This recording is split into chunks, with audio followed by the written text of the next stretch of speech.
Hello பட்டோஸ். இன்னைக்கு நம்ம பார்க்க போறது ஜின் படத்தோட கதையை தான். அவன் வீட்டில் நாய்க்குட்டி வளர்க்கணும்னு ஆசைப்பட்டா தப்பு இல்லைங்க. நம்ம ஹீரோ பார்த்தீங்கன்னா ஒரு பேய்க்குட்டியை வளர்க்கணும்னு ஆசைப்படுறாரு. ஆமாங்க, ஒரு பெட்டிக்குள்ள இருக்க குட்டி சாத்தானை வளர்க்கணும்னு சொல்லிட்டு இவர் ஆசைப்பட்டு வாங்கிட்டு வராரு. அதுக்கு நேரத்துக்கு உணவு வைக்கணும். அது மட்டும் இல்லாமல் சில கண்டிஷன்ஸ்லாம் இருக்கு. அதை மீறினா அந்த குட்டி சாத்தானால உங்க குடும்பத்துக்கு மட்டும் இல்லை, இந்த உலகத்துக்கே பெரிய ஆபத்துன்னு சொல்லிட்டு அந்த குட்டி சாத்தானை பெட்டிக்குள்ள அடைச்சு கொடுக்குறாங்க.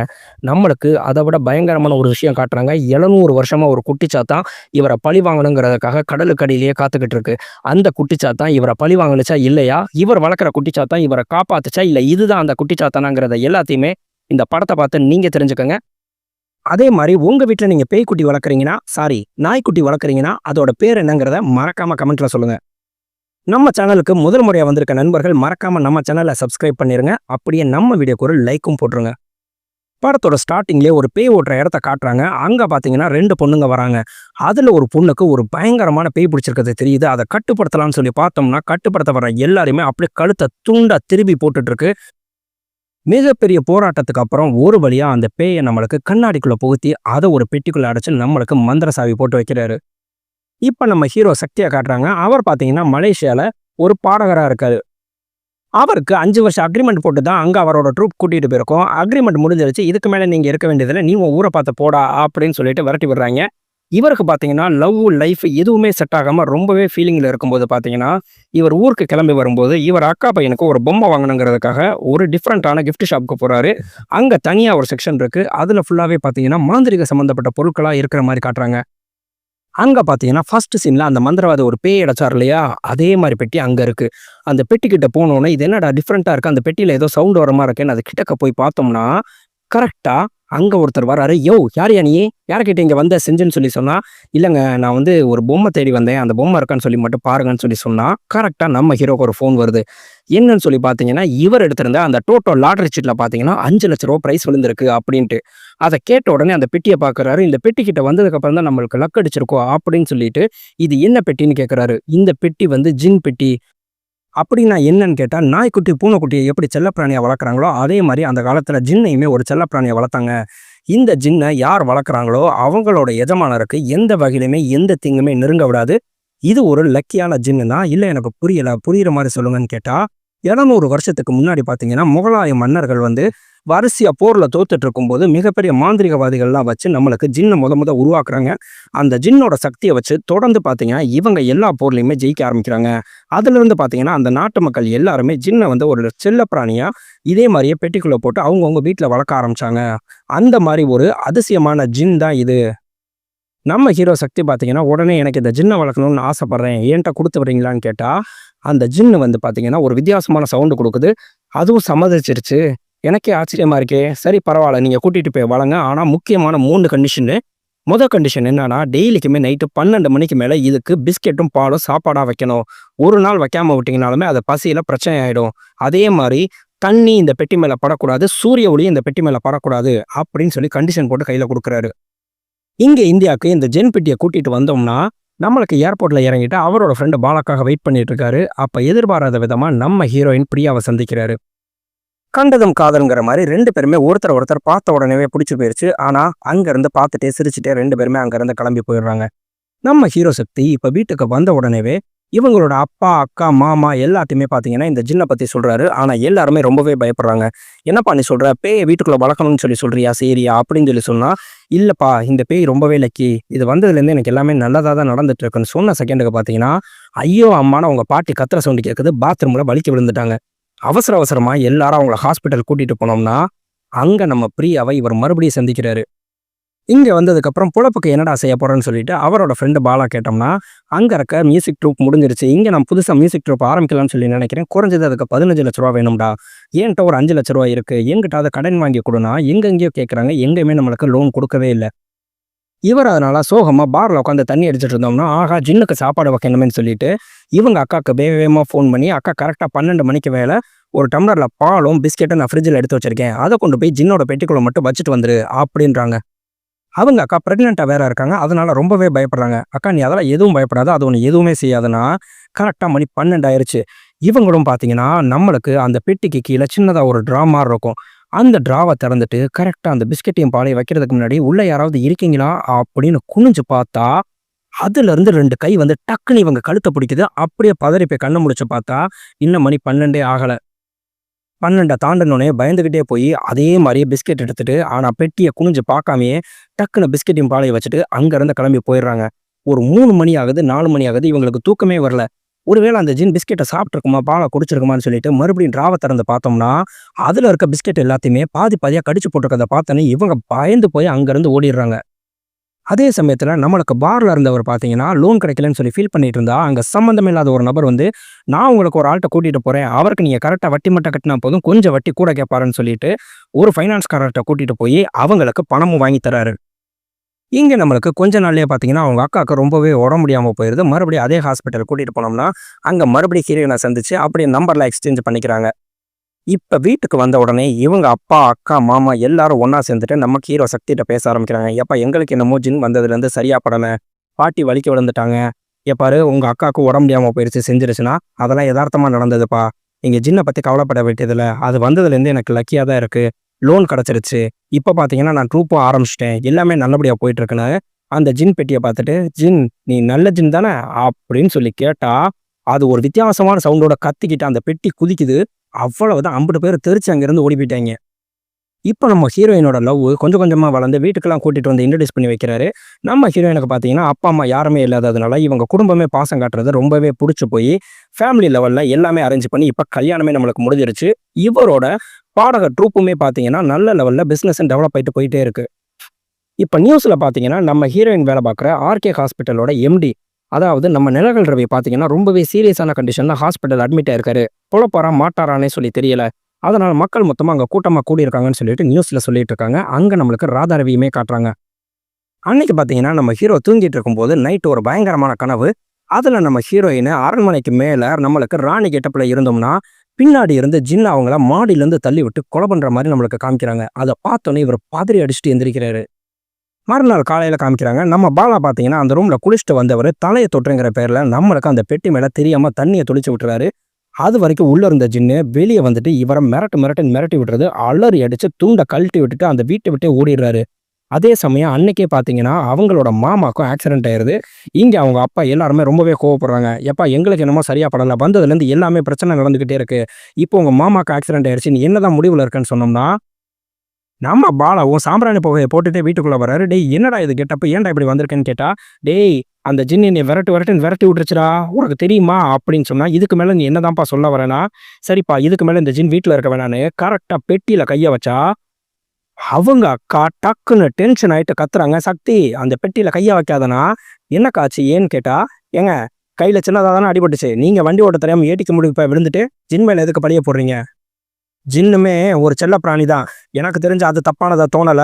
உங்களுக்கு யாருக்கும் தப்பானதா தோணுச்சுன்னா, அத பத்தி எனக்கு பிரச்சனை இல்ல. அவங்கவங்க வேலைய போய் பாருங்கன்னு" சொல்லிட்டு கோவமா திட்டி விட்டுறாங்க. நம்ம சக்தி பார்த்தீங்கன்னா, ஃபைனான்ஸ் வாங்கின இடத்துல 3 மாசமா வட்டியும் கட்டல. ஃபோன் அடிச்சாலும் அட்டெண்ட் பண்ணாம இருந்ததுனால, அந்த ஃபைனான்சியர் டென்ஷன் ஆயிட்டு, "டேய் நாளைக்கு போய் அவன போய் பாரு. நம்ம ஸ்டைல்ல அடிச்சு அவன தூக்கிட்டு வா. எப்படி பணத்த வாங்கணுமோ நம்ம வாங்கிக்குவோம்னு" சொல்லிட்டு கோவமா அங்கருந்து ஆட்கள அனுப்பி விடுறாரு. அதே மாரி நம்ம பாலாட்ட கேட்குறாரு. "எனக்கு என்னமோ இவங்கலாம் சொல்றத வச்சு எனக்கு ஜின் மேல ஏதோ டவுட்டாவே இருக்குடா. நம்ம இந்த பெட்டியும் தூக்கி போடக்கூடாது. ஆனா ஜின்னோட பிரச்சனை இருக்கக்கூடாது. என்னடா பண்றதுன்னு" சொன்னா, "நான் அதுக்கு ஒரு வழி சொல்றேன்னு" சொல்லிட்டு ஒரு மந்திரவாதிட்ட கூட்டிட்டு போறாங்க. அந்த மந்திரவாதி ஒரு பில்லி சூனிய பொம்மைய வச்சு நம்மளுக்கு அந்த ஜின்ன கட்டுப்படுத்த பார்க்குறாரு. அது வலியால துடிக்குது. இவர் பார்த்தீங்கன்னா, அந்த பொம்மையில ஆணிய வச்சு குத்திட்டு, அந்த பொம்மைய நெருப்பு வச்சு எரிக்கிறாரு. வலியால துடிச்ச ஜின்னு பார்த்தீங்கன்னா, அப்படியே அந்த பெட்டி அமைதியாயிருச்சு.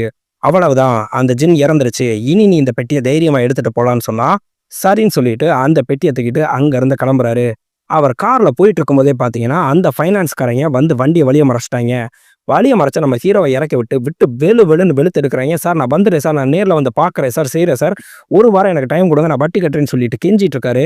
அவ்வளவுதான், நம்மளுக்கு கார் கட கட கட கடன்னு ஆட ஆரம்பிக்குது. "டேய் காருக்குள்ள யார்றா இருக்கா? கார் தனியா ஆடுதுன்னு" சொல்லி பார்த்தோம்னா, அந்த காருக்குள்ள இருக்க ஜின்னோட பவர் மூலியமா இவங்க எல்லாரையுமே அடி அடின்னு அடிச்சு அந்த ஜின் பறக்க விட்டுருது. கரெக்ட்டா நம்ம பாலா நம்ம சக்திக்கு ஃபோன் அடிச்சுட்டு, "உடனே நீ ஹாஸ்பிட்டலுக்கு கிளம்பி வா. அக்காவுக்கு டெலிவரி பெயின் வந்துருச்சு. நாங்க எல்லாரும் ஹாஸ்பிட்டல்ல தான் இருக்கோன்னோனே" இவர் நேரா அங்க ஹாஸ்பிட்டல்ல போய் பார்த்தோம்னா, அவங்க அக்காவுக்கு நல்லபடியா பெண் குழந்தை பிறந்துருச்சு. வீட்டுக்கு குழந்தைய தூக்கிட்டு வந்துட்டு, "பிரியா ஆரத்தி எடுத்துட்டு வாமான்னு" சொல்லிட்டு கத்துன்னு கத்திட்டு இருக்காங்க. அவங்க வெளியவே வரலேன்னோனே, உள்ள வந்து பார்த்தா, அலறி அடிச்சுட்டு 50 பேர் கத்துறாய்ங்க. என்னன்னு பார்த்தீங்கன்னா, நம்மளுக்கு பிரியா ரத்த வெள்ளத்துல கீழ விழுந்து கிடக்குறாங்க. நம்ம ஜின் பெட்டி மேல பார்த்தீங்கன்னா, அவங்களோட ரத்தம் தெளிச்சிருக்கு. நான் படிச்சு படிச்சு சொன்னேனே கேட்டியா? ஆட்ட கடிச்சு, மாட்ட கடிச்சு கடைசில பார்த்தேன்னா, நம்மளுக்கு வீட்டுக்கு வந்த மருமகளே இந்த நிலைமைக்கு இந்த ஜின் ஆளாக்கிருச்சு. அப்படின்னு சொன்னோனே, இதுவரைக்கும் பொறுமையா இருந்த நம்ம சக்தி, கோவமா அந்த ஜின் பெட்டிய தூக்கிட்டு போய் ரோட்ல வீசிர்றாரு. நம்ம ஜின் பெட்டி மேல சூரிய ஒளியே படக்கூடாதுன்னு சொல்லியிருப்பாங்க. அந்த சூரிய ஒளி ஜின் பெட்டி மேல பட்ட உடனே, அதுக்கு உள்ள இருந்து ஒரு பயங்கரமான உருவத்தோட நம்ம ஜின் வெளிய வந்துருச்சு. நம்ம பிரியாவ இங்க ஹாஸ்பிட்டல்ல கூட்டிட்டு போய் அட்மிட் பண்ணோம்னா, அவங்களுக்கு தலையில அடிபட்டதுனால டெம்பரவரி கோமா மாரி இருக்காங்க. அவங்களுக்கு நம்ம பேசுறதெல்லாம் கேட்க முடியும். ஆனா, அவங்களால எதுவுமே ரியாக்ட் பண்ண முடியாது. 15 நாள் ஆகலாம், 1 மாசம் ஆகலாம் அவங்க கியூர் ஆகுறதுக்குன்னு சொல்லிடுறாங்க. எல்லாரையும் வீட்டுக்கு அனுப்பிட்டு, இவர் மட்டும் ஹாஸ்பிட்டல்லே இருந்த பிரியாவ பார்த்துட்டு இருந்தோம்னா, வெளிய நம்மளுக்கு ரிசப்ஷன் போயிட்டு உள்ள வரும்போது, டக்குன்னு ஜின் இவரோட உடம்புக்குள்ள புகுந்துக்கிறது. வேகமா நேரா ரூமுக்கு வந்து பார்த்தா, பிரியாவோட நம்மளுக்கு ஆக்ஸிஜன் மாஸ்க் ரிமூவ் ஆயிருக்கு. டக்குன்னு ஆக்ஸிஜன் மாஸ்க்க மாட்டி விட்டுட்டு, நம்மளுக்கு ஜின் இவர உடம்ப விட்டு வெளிய போயிருது. நான் எப்படி இங்க வந்தேன், செஞ்சேன்னு சொல்லி அவர் யோசிச்சா, பக்கத்துல நம்ம ஜின் பேசுறத காட்டுறாங்க. "என்ன ராஜா, என்ன நடக்குதுன்னே புரியலையா? நான் தான் உங்கள உடம்புக்குள்ள புகுந்து இங்க கூட்டிட்டு வந்தேன். நம்ம பிரியாமாவோட மாஸ்க்க புடுங்கி ஒருத்தங்க கொல்ல பார்த்தாய்ங்க. நீங்க அது யாருன்னு சொல்லிட்டு தெரிஞ்சுக்கணும்னா, நேரா போய் அங்க லெஃப்ட்டா போய் பாருங்கண்ணா, அங்க ஒருத்தன் நடந்து போயிட்டு இருக்கான். ராஜா, அவன் தான் நம்ம மாஸ்க்க புடுங்கி விட்டது. நீங்க போய் அவன லெஃப்ட், ரைட் வாங்குங்கன்னு சொன்னா, நீ உன் வேலைய பாரு, நான் பார்த்துக்கிறேன்னு சொல்லிட்டு, அவன அடிக்கலான்னு போனா, இவர் கண்டமானிக்கு அடி வாங்குறாரு. ஆனா ஜின்னு வேடிக்கை பார்க்குது. ஒரு அளவுக்கு மேல இவரு அடி வாங்க முடியாம, "ஜின் என்னைய காப்பாத்துறியான்னு?" கேட்டதுக்கப்புறம், ஜின் இவர் உடம்புக்குள்ள புகுந்து, அவன அடி அடின்னு அடி வெளுத்தெடுக்குது. அவன் தப்பிச்சு ஓடும்போது பார்த்தீங்கன்னா, எதிர்பாராத விதமா அவன் மாடியிலேருந்து விழுந்து செத்து போயிடுறான். நம்ம சக்தி அத பார்த்துட்டு பயப்படுறாரு. நம்ம ஜின் சொல்லுது, "அதெல்லாம் தற்கொலை கேஸ்ன்னு சொல்லிட்டு போலீஸ் கேஸ மாத்திரும். நீங்க வாங்கன்னு" சொன்னோம்னா, நம்ம ஜின்ன திட்டுறாரு. "நான் தான் உன்னைய வேணான்னு சொல்லி தூக்கி போட்டேன்னு, இன்னும் எதுக்கு என் பின்னாடியே வந்துட்டு இருக்க? உன்னால தான் பிரியா இந்த நிலைமையில கிடக்குறான்னு" சொன்னா, "நான் பண்ணேன்னு உங்களுக்கு யார் சொன்னான்னா? உன் பெட்டியில தான் ரத்தம் இருந்துச்சுன்னா, பெட்டியில ரத்தம் இருந்தா நான் தான் காரணமா? அன்னைக்கு நீங்க சாமியார்கிட்ட கூட்டிட்டு போய் என்னைய நெருப்புல எல்லாம் பொசுக்கிட்டீங்க. அதுலயே நான் பாதி சோர்ந்து போயிட்டேன். இதுல வரும்போது உங்கள ஒருத்தங்க அடிச்சாங்கன்னு சொல்லிட்டு, அவைங்க கூட வேற சண்டை போட்டதுல மொத்தமாவே நான் சோர்ந்து போயிட்டேன். நீங்க மறுபடியும் கொண்டு வந்து வீட்ல பெட்டிய வச்சுட்டு போயிட்டீங்க. யாரோ வந்து நம்ம ராணிய அடி அடின்னு அடிச்சாய்ங்க. என்னால அவங்கள காப்பாத்தவே முடியல. அதனால தான் இப்படி ஆயிடுச்சுன்னா, அப்ப நீ செய்யலையா? இதெல்லாம் யார் செஞ்சான்னு கேட்டா, எனக்கே தெரியல ராஜாங்குது. ஆனா, நீ ஏன் என்னைய விட்டு போகாம மறுபடியும் எனக்காக வந்தேன்னு கேட்டா, நான் உங்களுக்காக இப்ப வரல. 700 வருஷமா உங்களுக்காக தான் நான் காத்துட்டு இருக்கேன்னா, என்ன சொல்றேங்கிறாங்க. நம்மளுக்கு அப்படியே ஃபிளாஷ்பேக்க காமிச்சோம்னா, இந்த ஜின்ன நம்மளுக்கு 700 வருஷத்துக்கு முன்னாடி ஒரு ராஜா வளர்த்திருப்பாரு. அந்த ராஜாக்க ராணிக்கு எந்த தீங்குமே வராம நம்ம ஜின் தான் பார்த்தீங்கன்னா, 24 மணி நேரமும் காவ காத்துக்கிட்டு இருக்கோம். அந்த மந்திரி எப்படியாவது நம்ம ராஜாவ கொன்னுட்டு அந்த ஆட்சியையும், அரசாங்கத்தையும் கைப்பற்றணும்னு பார்த்தோம்னா, அவங்க ஆட்கள் எல்லாத்தையுமே நம்ம ஜின்ன அடிச்சு போட்டுட்டு, ஜின் எப்பயுமே இவங்களுக்கு காவலாவே நின்னுகிட்டு இருந்துச்சு. எதிர்பாராத விதமா நம்ம ராணி பிரெக்னன்ட்டா இருக்காங்க. அவங்களுக்கு ஒரு குழந்தை பிறந்துருச்சுன்னா, இந்த ராஜ்யம் நம்மளுக்கு கிடைக்கவே கிடைக்காதுன்னு நம்ம மந்திரி முடிவு பண்றாரு. அதனால நம்மளுக்கு மிகப்பெரிய மந்திரவாதிட்ட சொல்லி, இன்னும் சக்தி வாய்ந்த ஒரு ஜின்ன உருவாக்கணும்னு சொல்லிட்டு உருவாக்கிட்டு இருக்காரு. அந்த சமயத்துல கரெக்ட்டா நம்ம ராஜாவும் வெளிநாட்டுக்கு போக வேண்டிய சூழ்நிலை வந்தா, அவர் வர்றதுக்கு முன்னாடி இவர் ஒரு இந்த சக்தி வாய்ந்த ஜின்ன உருவாக்கிட்டு, இங்க இருந்த நல்ல ஜின்ன ஒரு பெட்டிக்குள்ள அடைச்சு தூக்கி போட்டுறாங்க. அதே சமயம் அந்த பயங்கரமான ஜின்னு வந்து அந்த ராணிய கொலையும் பண்ணிருது. இங்க வந்ததுக்கப்புறம் ஜின் தான் கொலை செஞ்சிருக்குங்கிறது தெரிஞ்ச உடனே, இவர் வளர்த்த அந்த ஜின் தான் கொலை செஞ்சிருக்குன்னு சொல்லிட்டு அந்த ஜின் மேல ரொம்பவே கோவமா இருக்காரு. ராணி இல்லாததுனால இவர் வருத்தப்பட்டு குடிக்கு அடிமையாயிட்டு அப்படியே சாகுற நிலைமைக்கு இருந்தோம்னா, அந்த ஜின் இவரை எப்படியாவது கொலை பண்ணணும்னு சொல்லிட்டு பிளான் பண்ணி வருது. அப்பதான் இவரே தெரிஞ்சுக்கிறாரு, இது என்னோட ஜின் கிடையாது. இது வேற ஒரு ஜின்னுன்னு சொல்லி தெரிஞ்சுக்கிட்டு, உடனே மந்திரவாதி மூலியமா அந்த ஜின்ன பெட்டிக்குள்ள அடைச்சு கடலுக்கு நடுவுல தூக்கி எறிஞ்சிடுறாரு. ஆனா, ஜின்னும் இல்லாம, ராணியும் இல்லாம கொஞ்ச நாள்ல நம்ம ராஜா இறந்தே போயிடுறாரு. அன்னையிலிருந்து ராஜா உங்களுக்காகவும், ராணிக்காகவும் நான் மறுபடியும் எப்படிதான் சேருவீங்கன்னு சொல்லிட்டு பார்த்துட்டு இருக்கேன். ஆனா 700 வருஷமா மறுபிறப்பை எடுக்கும்போது 2 பேருமே வேற வேற இனமா பிறக்குறீங்க. போன ஜென்மத்துல அவங்க மனுஷியா பிறந்தாங்க. நீங்க நாயா பிறந்தீங்க. கடைசி வரைக்கும் நீங்க சேரவே இல்ல. இந்த ஜென்மத்துல தான் நீங்க 2 பேருமே மனுஷியா பிறந்திருக்கீங்க. நீங்க சேரணும், உங்கள நான் பாதுகாக்கணுங்கிறது தான் என்னோட கடமை. 700 வருஷம் பெட்டிக்குள்ள இருந்து ரொம்பவே தயாராகி வந்திருக்கேன். உங்கள இந்த ஜென்மத்துல யாரும் நெருங்க விட மாட்டேன். நீங்க கவலைப்படாம இருங்க ராஜாங்கிறாரு. இங்க ஹாஸ்பிட்டல்ல உடம்பு முடியாம இருந்த நிலவேல் ரவி இறந்து போனதுனால, அவரோட கோடிக்கணக்கான சொத்து இப்ப யாருக்கு சொந்தம் அப்படின்னு சொல்லிட்டு, இங்க நம்மளுக்கு போர்ட் ஆஃப் மீட்டிங் நடத்துறாங்க. அதுல பார்த்தீங்கன்னா, நம்ம ராதாரவி தான் ஹெட்டா இருந்து மீட்டிங் நடத்துறாரு. அப்பதான் அங்க இருக்க வக்கீல் சொல்றாரு, "சார், இதுல நம்ம யோசிக்க வேண்டியதே கிடையாது. அவர் ஆல்ரெடி உங்களோட பையன தான் தத்தெடுத்திருந்தாரு. உயில்லயுமே பார்த்தீங்கன்னா, உங்க பையன் பேரு தான் இருக்கு. அதனால அவர் தான் சார் அடுத்து சிஇஓவா வரணும்" அப்படின்னு சொல்லிட்டு சொல்லிடுறாங்க. மீட்டிங் முடிச்சுட்டு உள்ள வந்தா, பையன் கோவமா அங்க ஒருத்தன சாக்குல கட்டி அடி அடின்னு அடிச்சிட்டு இருக்காரு. இவர் வந்த உடனேவே அவன தூக்கி, 24 வருஷமா என் கூடயே இருந்துட்டு எனக்கே துரோகம் பண்ணி உண்மைய மறைச்சிட்டேடான்னு சொல்லிட்டு அவன கழுத்தறுத்து கொன்னே போட்டுறாரு. பிரியா விஷயம் என்னடா ஆச்சுன்னு சொல்லி சொன்னோம்னா, அவ மிஸ் ஆயிட்டா. ஆனா கண்டிப்பாக அவ வீட்டுக்கு வந்தோனே அவள நாங்க கொன்னே தீருவோம்னு சொல்லிட்டு, அவள நம்மளுக்கு வீட்டுக்கு டிஸ்சார்ஜ் பண்ணி கூட்டிட்டு வந்துட்டாங்க. பிரியாவ கொல்றதுக்காக ஒரு மிகப்பெரிய டீமே இங்க வந்தா, ஜின்னு காவலுக்கு இருக்கும்போது நடக்குமா? 50 பேரையும் அடிச்சு பறக்க விட்டுருது. நம்ம ராதாரவி டவுட் ஆயிட்டாரு. ஒரு மனுஷனால இப்படி அசாதாரணமா அடிக்க முடியாது. இதுக்கெல்லாம் காரணம் யாருன்னு நம்மளுக்கு ஃபர்ஸ்ட் சீன்ல காமிச்சாங்கல்ல, அந்த மந்திரவாதிய காட்டுறாங்க. அவர்ட்ட போய் கேட்டோம்னா, இது எல்லாத்தையும் வீடியோவ பார்த்தவரு கண்டிப்பாக இது மனுஷன் கிடையாது. ஒரு ஜின்னு 700 வருஷமா பெட்டிக்குள்ள அடப்பட்டிருந்தது. இப்ப வெளிய வந்துருச்சு. அதோட சக்தி அசாதாரணமானது. அத நம்மளால அழிக்கவே முடியாதுன்னு சொன்னோம்னா, அப்பதான் காமிக்கிறாங்க. இவர் பெட்டிக்குள்ள ஃபர்ஸ்ட் சீன்ல அடைச்சு வச்சிருந்த அந்த ஜின்னு அங்க ஊன்னு பயங்கரமா பெட்டிக்குள்ள சத்தம் போடுது. அத பார்த்த உடனே இவரு, இத அழிக்கணும்னா ஒரே ஒரு வழிதான் இருக்கு. இந்த ஜின்னு தான். இந்த ஜின்ன வச்சு மட்டும் தான் நீங்க அந்த ஜின்ன அழிக்கவே முடியும். ஆனா, இதனால உங்க உயிருக்கும் ஆபத்து வரலாம். பார்த்து பத்திரமா இருங்கன்னு சொல்லிட்டு அந்த பெட்டிய குடுத்து அனுப்புறாரு. அதே சமயம் நம்ம பிரியாவ யார்டா கொல்ல வரான்னு சொல்லிட்டு இவர் விசாரிச்சு தேடிக்கிட்டு இருந்தா, நம்ம பிரியாவோட மொபைல்ல சர்வீஸ் விட்டுருப்பாங்க. அந்த சர்வீஸ் விட்ட மொபைல வாங்கி சரி பண்ணி பார்த்ததுக்கு அப்புறம் தான் தெரியுது, இவங்க நம்மளுக்கு ஒரு வீடியோ ரெக்கார்ட் பண்ணியிருக்காங்க. அந்த வீடியோ ரெக்கார்ட்ல பார்த்தோம்னா, நம்ம ராதாரவி நிழல் ரவிக்கு விஷ ஊசி போட்டு கொன்னுட்டு, அவரோட கைரேகைய வாங்கி தான் உயில் எல்லாத்தையுமே மாத்தி எழுதியிருப்பாரு. இதனால தான் நம்மளுக்கு பிரியாவ கொல்ல வந்திருக்காங்கங்கிறத இவரும் தெரிஞ்சுக்கிறாரு. இங்க வீட்ல எல்லார்ட்டயும் சொல்றாரு. நம்ம பிரியாவ கொல்ல வந்ததுக்கு காரணம் இதுதான். இவ்வளவுக்கும் காரணம் வேற ஒரு ஆளு. நம்ம ஜின்ன நீங்க தப்பா நினைச்சிட்டீங்கன்னு சொல்லிட்டு, ஜின்ன முழு உருவமா எல்லாருக்கும் காமிச்சோம்னா, அப்படியே அரண்டு அடிச்சு எல்லாரும் அங்கிருந்து ஓடுறாங்க. நம்ம ஜின் சொல்லுது, "நீங்க கவலைப்படாதீங்க. உங்க குடும்பத்தோட பாதுகாப்புக்கு தான் நான் இருக்கேன். எந்த ஒரு சூழ்நிலையிலும் உங்க குடும்பத்துக்கு எந்த கெட்டதும் நான் நடக்க விட மாட்டேன்னு" சொல்லிட்டு. இங்க நம்மளுக்கு பிரியா மயக்கம் தெளிஞ்சு எந்திரிச்சிட்டாங்க. எந்திரிச்சுட்டு நம்மளுக்கு நேரா வக்கீல்ட்ட ஃபோன் பண்ணி எல்லா விஷயத்தையும் சொல்லிட்டு, வக்கீல்ட்ட அந்த வீடியோ ஆதாரத்தையும் அனுப்பி விட்டுறாங்க. அந்த வீடியோ ஆதாரத்த பார்த்த உடனேவே வக்கீலு உடனே பிரஸ், மீடியா எல்லாரையும் வர சொல்லி அந்த வீடியோவ காமிச்சு, இவ்வளவுக்கும் காரணம் ராதாரவி அவரோட பையனும் தான் அப்படின்னு சொல்லிட்டு காமிச்சிடுறாங்க. நம்ம ராதாரவி ஆள் வச்சு நம்ம பிரியாவ தூக்கிட்டு கொன்னே தீரணும்னு சொல்லிட்டு முடிவு பண்ணிட்டு இருக்காரு. ஏன் இந்த அளவுக்கு இவள கொல்லணும்னு சொல்லி இருக்கீங்கன்னு கேட்டா, அப்பதான் நம்மளுக்கு மிகப்பெரிய உண்மையவே சொல்றாரு. நம்ம நிலக்கல் ரவியோட ஒய்ஃப் சின்ன வயசுல இறந்து போயிட்டதுனால அவருக்கு குழந்தைங்களே இல்ல. அதனால ராதாரவியோட குழந்தைய தான் பாத்தீங்கன்னா தான் பிள்ளை மாதிரி பாசமா வளர்த்துட்டு இருந்தாரு. உயிர்லயுமே இவரோட பேரை தான் எழுதி வச்சிருந்தாரு. அந்த சமயத்துல இவருக்கு இன்னொரு பொண்ணோட காதல் ஆனுச்சு. அந்த பொண்ணு பிரெக்னென்ட் ஆகி அவளை ஹாஸ்பிட்டல் அட்மிட் பண்ணியிருந்தோம்னா, அவளுக்கு ஒரு பெண் குழந்தை பிறந்துச்சு. அந்த பொண்ணை அங்கேயே கொன்னுட்டு அந்த குழந்தையும் கொல்ல சொல்லி நம்ம ராதாரவி கொடுத்து அனுப்பியிருப்பாரு. ஆனா அவன் அந்த குழந்தைய கொல்லாம எல்லா படத்துலயும் வர மாதிரி ஒரு சர்ச்சில் கொண்டு போய் விட்டுருப்பான். அந்த சர்ச்சில் கிடந்த சின்ன குழந்தை தான் இந்த ஹீரோயின் பிரியா.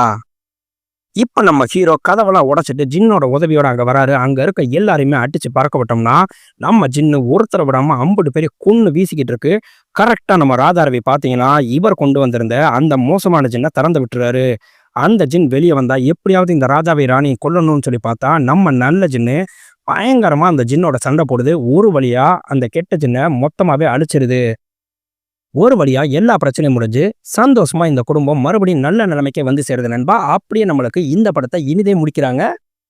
நண்பா, இந்த படத்தை பார்த்துட்டு யாராவது நான் ஜின்ன வளர்க்குறேன், குட்டிச்சாத்தானை வளர்க்குறேன்னு சொல்லிட்டு அவசரப்பட்ட முடிவெடுத்துறாதீங்க. நம்ம மம்முட்டி படம் பிரம்மயுகம் ஆல்ரெடி நீங்க நிறைய பேர் பார்த்துருப்பீங்கன்னு நினைக்கிறேன். அதுல பார்த்தீங்கன்னா உருவாக்கின மம்முட்டியவே கொண்டுட்டு அந்த குட்டிச்சாத்தானே அவரோட உருவத்தில் ஆட்சி பண்ண ஆரம்பிச்சிடும். அதுவும் நடக்க வாய்ப்பு இருக்கு. ரிஸ்க் எடுக்காதீங்க. உள்ளதை வச்சு சந்தோஷமா வாடுவோம். இந்த வீடியோ பிடிச்சிருந்துச்சுன்னா மறக்காம நம்ம சேனலுக்கு சப்ஸ்கிரைப் பண்ணி நம்ம வீடியோக்கு ஒரு லைக்கும் போட்டுருங்க. மறுபடியும் அடுத்து ஒரு நல்ல வீடியோல உங்களை நான் சந்திக்கிறேன். பை பட்டூஸ்.